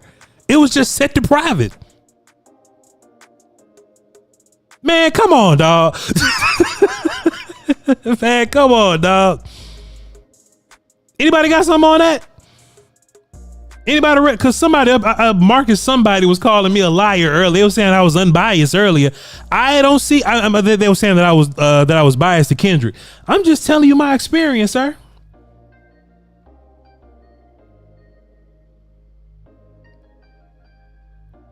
I'm like, man, how the hell this happened? How is this a thing? So Kendrick, in a fantastic chess move that I believe, I think Kendrick knew Drake was dropping. And if you listen to 616 in LA, it's the whole song is about leaks in your camp. The whole song is about leaks in your camp. Like Meet the Grams is about Drake, but 616 is LA. 616 in LA. About you tripping, please tell me how I'm tripping, Shaq. 616 in LA is basically there's people around you that are tired of your lifestyle. They're tired of how you moving. It's somebody incredibly close to you that's telling me how you're moving and what your next step is, and they don't like how you get down and all that kind of shit. Like that's you know what I'm saying? So he's telling you right now, I think 616 in LA is a precursor of the unloyalty, the disloyal behavior that's in your circle. And because of this, I'm basically warning you. And because of this is what I'm about to do to you later. 6 a.m. in LA dropped early. Family Matters dropped late. And chat, I ain't gonna lie to y'all, dog. I don't even remember. Like, I remember listening to like Family Matters 3 times. And Family Matters, just in my own personal opinions, I think Family Matters was a cool song. It was another boppy little song. It was another hands on your knees song. And I'm like, Drake, people up here attacking your character. You don't know nothing about raising your son. You know, it's leaks in your camp that you haven't addressed yet. The entire euphoria, all 3, like you look, yo, what's up with you doing these duck lips all in these pictures with Sexy Red in them? Why you a grown man doing the duck lips with Sexy Red in them? And Drake took an opportunity. And look, I like how Drake opened up the song. We daring him to say the word, and he said it. He proceeded to talk about Kendrick's wife and Day Free. More hands on your knees. He took time to diss Weekend again. He ain't diss Future, but he dissed Metro again. He dissed Ross again. Your undivided attention should be with Kendrick Duckworth, sir. I honestly think this was Drake's last song. I think this was Drake's last attempt. In my mind, I think this is the last diss song that he wanted to put. Man, let me address ASAP. Let me address all this and just get it over with right here. Kendrick hit your girl. Kendrick hit your girl.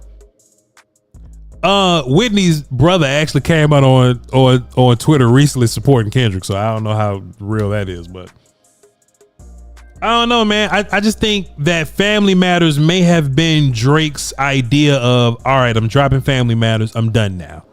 I'm done with Kendrick. This is the nuke. Cause somebody was even like, yo, Drake's dropping a nuke tonight, and Drake liked it. Like, so I think this was the nuke that Drake was talking about. Family Matters is not a nuke, but for Family Matters to come out and 20 minutes later, Meet the Grams, which is an actual nuke, Meet the Gram with the Alchemist piano in the back, a much better song than Family Matters. Here's me trying to be fair to the pro Drake people in the audience. 3 minutes, pardon me. Here's me trying to be fair to the pro Drake people in the audience. So let's just say the 11-year-old girl don't exist. Drake's daughter. Let's just say Drake's daughter doesn't exist.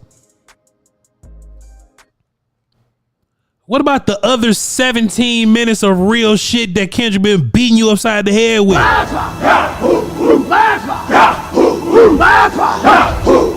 I I believe that rap beef is always made to be hyperbolic in the first place. You know, I think there's been lies in rap beef, you know, my whole life. You know what I'm saying? So even if that is the case, right? Even if, well, so let's talk about it, chat. Because I've been seeing Drake fans hit people with this angle, right? If Drake set traps for Kendrick, so they're saying that Kendrick 2 diss songs don't even count. Well, he only mentioned the 11-year-old and Meet the Grams for one verse. The other verse is still better than the Heart 6, but here's my point. After listening to the Heart Part 6, Drake would lead you to believe that him and his camp over 7 days planted the idea that there was this 11-year-old daughter that Drake has, and that they were going to use that against Kendrick, and that was going to be the fake tea that they spilled. Here's why I think Drake bullshitting with y'all. Here's why I think that the Heart 6 is just damage control and Drake's way of bowing out. If me and who was saying something crazy to me earlier, I just want to use you as an example. Marcus B. No, it wasn't Marcus B. It was somebody else. Who was it earlier? Was it Marcus Robbins? Yeah. It was Marcus Robbins that called me biased earlier. All right, cool. Here we are, chat. I'm Voch Lombardi, and I consider myself to be a very tactful, malicious person, right? And me and Marcus Robbins are in rap beef. Okay? I want Marcus Robbins to think that I have an 11-year-old that I don't take care of. I'm going to have somebody reach out to Marcus Robbins and plant the information of my 11-year-old. And, you know, that we have an illegal, you know, trafficking ring out of my house or whatever, right? I plant that information to Marcus Robbins. Now, if this was an email, I'm forwarding it to somebody. If it was a text message, I'm taking a screenshot. If it was a phone call, I'm recording the phone. You see what I'm saying? For example, I had some beef with a cowboy YouTuber, and pardon me, it's not beef because I don't really hate that person. They hate me, but I don't hate them. But there was a cowboy YouTuber that didn't like me, and I wanted to call him on the phone and talk to him, right? I still have that conversation. I still have screenshots of the interaction with that person. And I don't get kudos for winning that exchange. You see what I'm saying? My legacy doesn't depend on me winning that exchange with that cowboy YouTuber. You see what I'm saying? But even I got screenshots of the exchange. So if I'm Voch and I'm beefing with Marcus Robbins, and I want Marcus Robbins to say, "Oh yeah, I want Voch. I want Marcus to say I got an 11-year-old child that I don't even take care of." Show me the screenshots.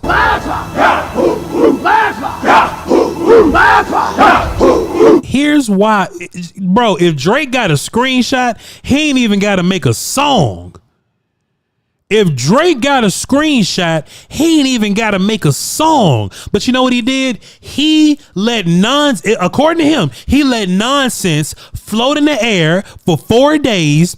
He went to Twitter and said, hey, to Instagram, if anybody seen my daughter, he sent the picture of himself on Instagram and said, if anybody seen my daughter, let me know. He went to academics and said, academics, I'll work for you if you can find my 11-year-old daughter. Instead of just posting an email, a text message screenshot, or an audio clip of you setting Kendrick up. An audio receipt of you setting Kendrick up. Drake ain't even got to rap no more. Kendrick loses. But I think it's damage control.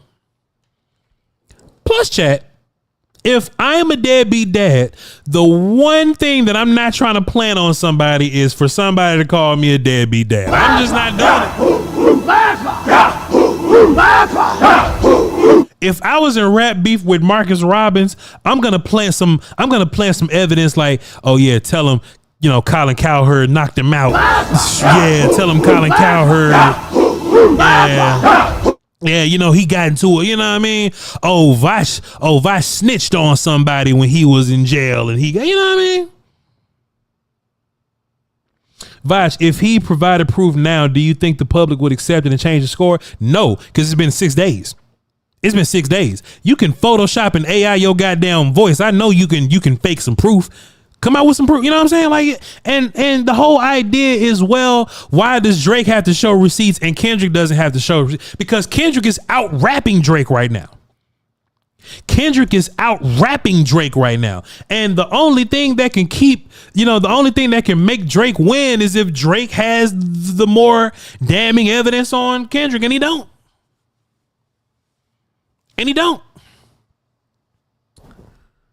So Meet the Grams and 613 in LA, because they work in tandem with each other. And look, I sound biased, but I count Push-Ups and Tailor Made as one drop. So Push-Ups and Tailor Made versus Euphoria. But then I count 616 in LA and Meet the Grams as one drop versus Family Matters. So both rappers got a 2-on-1 here. But I think Euphoria is better than the combination of Push-Ups and Tailor Made for me. I think Push-Ups is just too poppy. I think Tailor Made was phenomenal rapping. If Drake is going to rap, Tailor Made is the kind of rap he need to rap. Why the fuck you using Tupac and Snoop voice though? Just rap. But that's just me. And this makes and look, that sound biased, man. But that one song beat them 2 songs. And then I just 616 in LA, just letting you know that it's leaks in the camp. And I know when you drop it, and I know what you're gonna talk about. Family Matters drops, and then I step on that drop with Meet the Grams. I'm stepping on that drop, man. Drake got the burden of proof.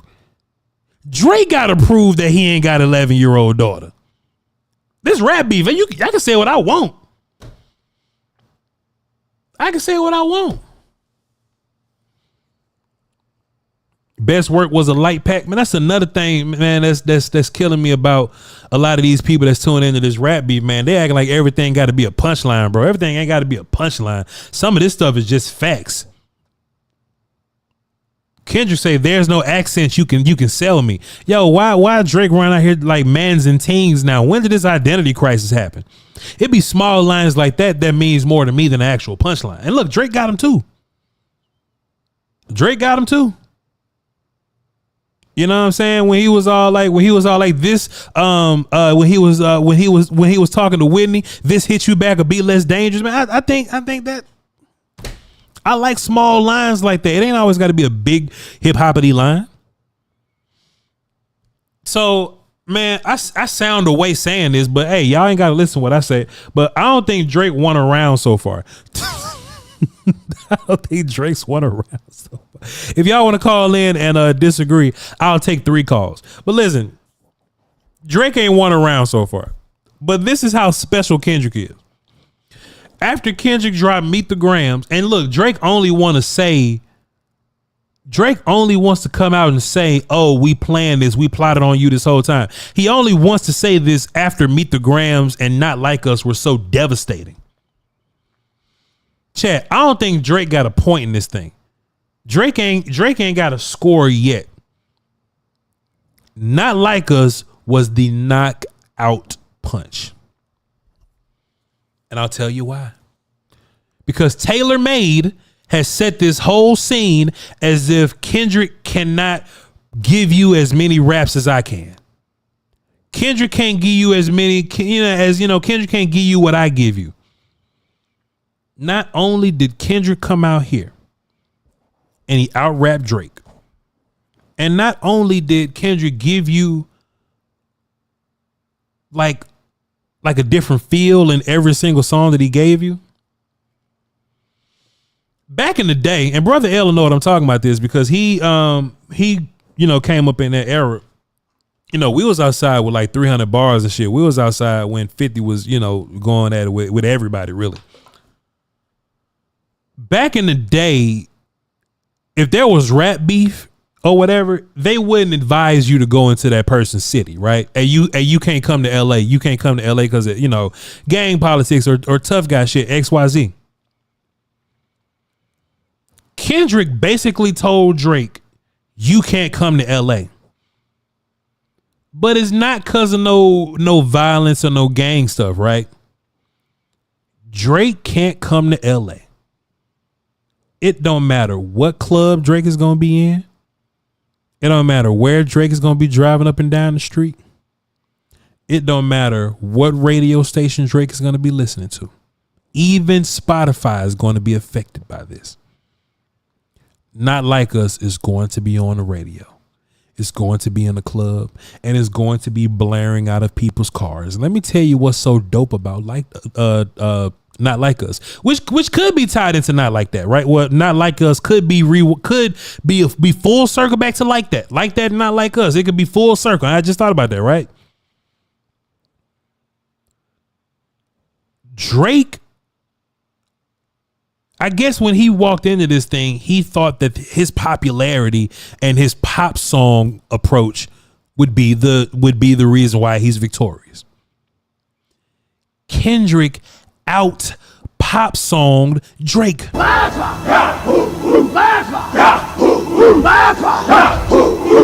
So not only does Kendrick have a song that's a bop, but he got a song that y'all about to be doing the electric slide to at the cookouts.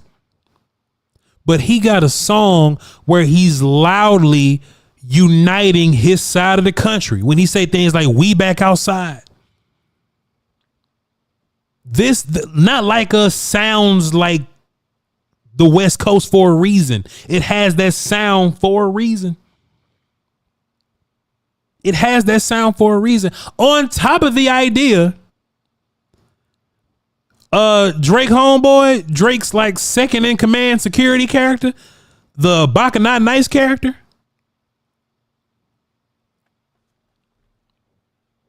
He on papers for real for that. He on papers for real for that. So Drake probably do got some stuff to address when it comes to that character. Like, it's court documents on him. On the Baka Not Nice character. He got court documents on him. I just like the idea that if you are listening to Not Like Us, there's a bunch of depth in there too. Even when he was talking about the Atlanta characters too, you're not a colleague, you a colonizer. Oh. Even when he was talking about the Atlanta characters, he was speaking facts. But if you're not listening, it's a bop. Somebody said this earlier. It was I believe it was Alex that said it. But I noticed everybody had been saying it, Alex, or just, you just see all the content cats talking about it. Kendrick is not copyright striking people that's reacting to his music. Drake is. Kendrick is not copyright striking nobody that's reacting to his music because he believes in one, visibility. And thank you, Alex. This is going to be won by the people, dog. The people going to decide who wins this thing. The people are going to decide who wins this thing. So one side going to be like, hey, man, Drake XYZ, but hey, man, I can't even play the song because I can't even react to the song because he's trying to take money from us. Kendrick, boy, it's finna be all. And look, I know y'all been keeping up with them new laws, right? Where Universal took their music off of TikTok or whatever. I think Drake part of that. So Drake's music is off TikTok. Kendrick is PG Lane. It's back on there now. Cool. Either way, Kendrick PG Lane. It's gonna be a long summer. It's gonna be a long summer for Not Like Us. it's going to be a long summer for Not Like Us. Because look, Family Matters and Push Ups are supposed to be the bops, but I ain't really, you know. If those 3 songs came on in the club, right? Not Like Us, Family Matters, and Push Ups, and you can even add First Person Shooter to that. Not Like Us getting the spins, dog. Kendrick, and look, honestly, I think the battle is over after Not Like Us. I'm going to the phones in a little bit. Y'all call the show. I'm taking like 3 calls or whatever. But I think Not Like Us is the end of the beef. I think they're gonna be sending songs back and forth or whatever.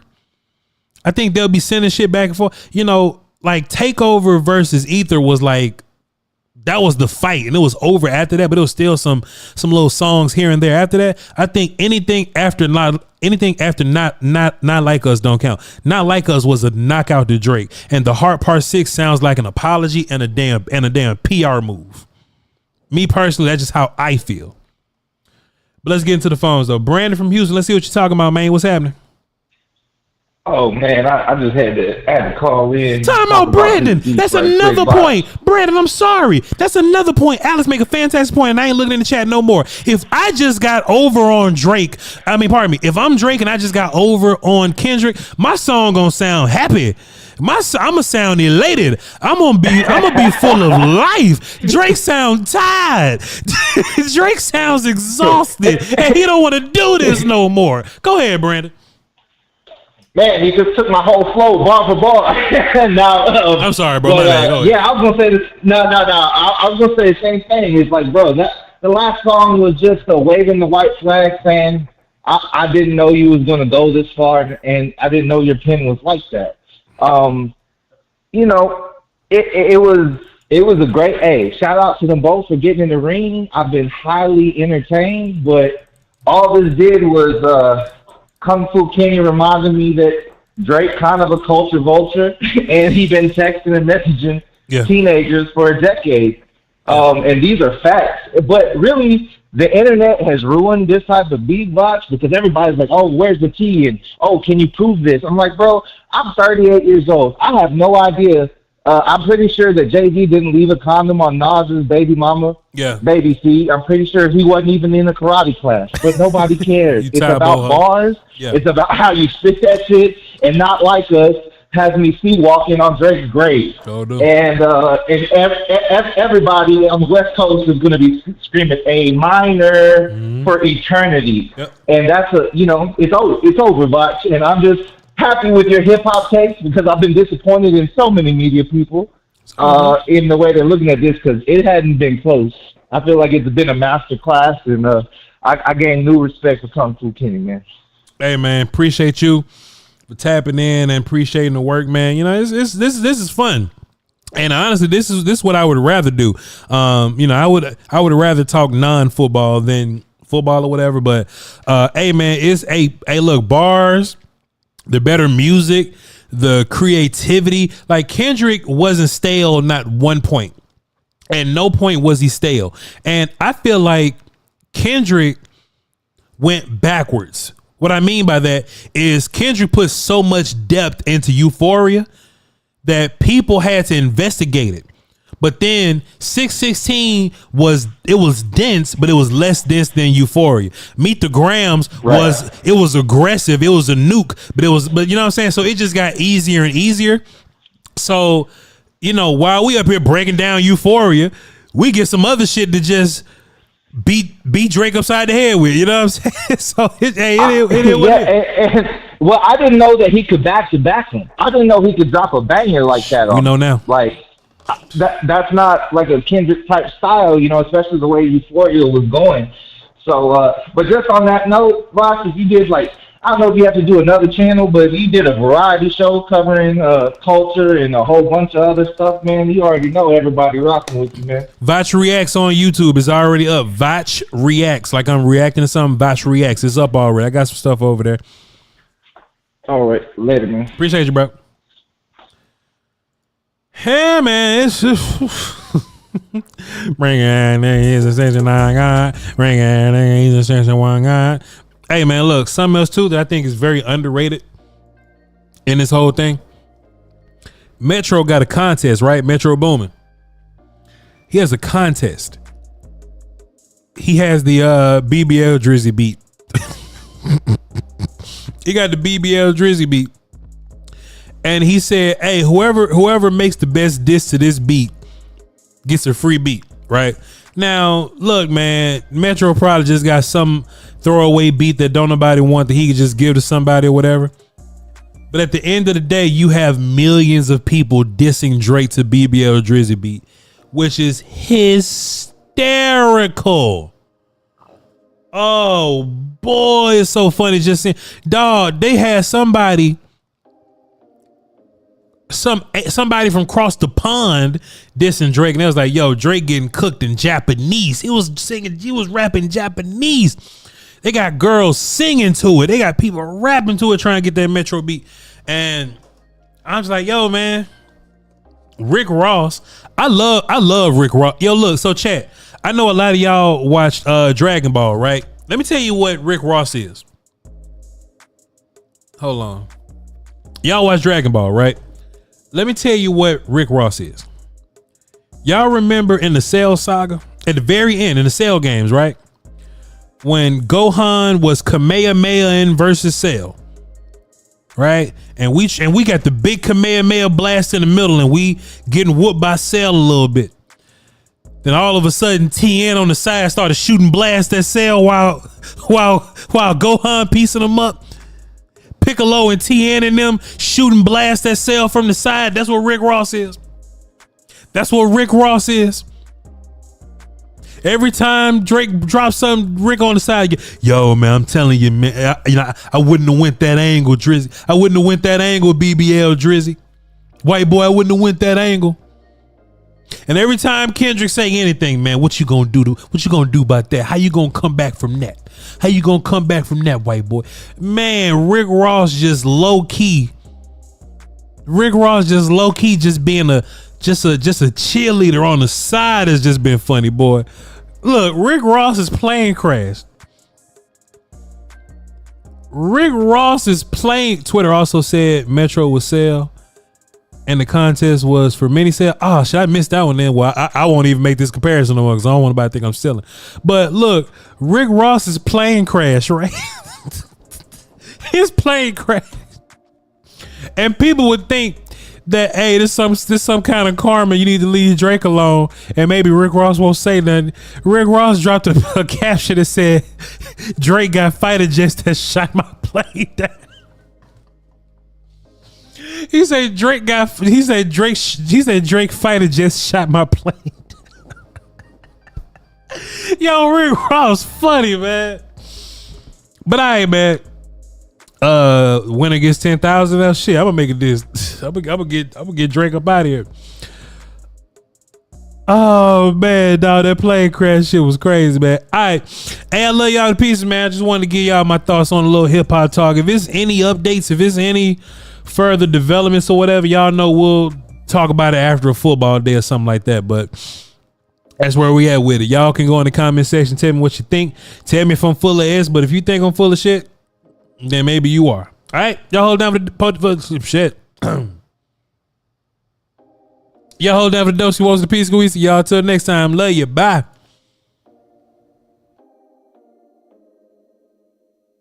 Salt and Pepper Lounge Thursday night. Tap in.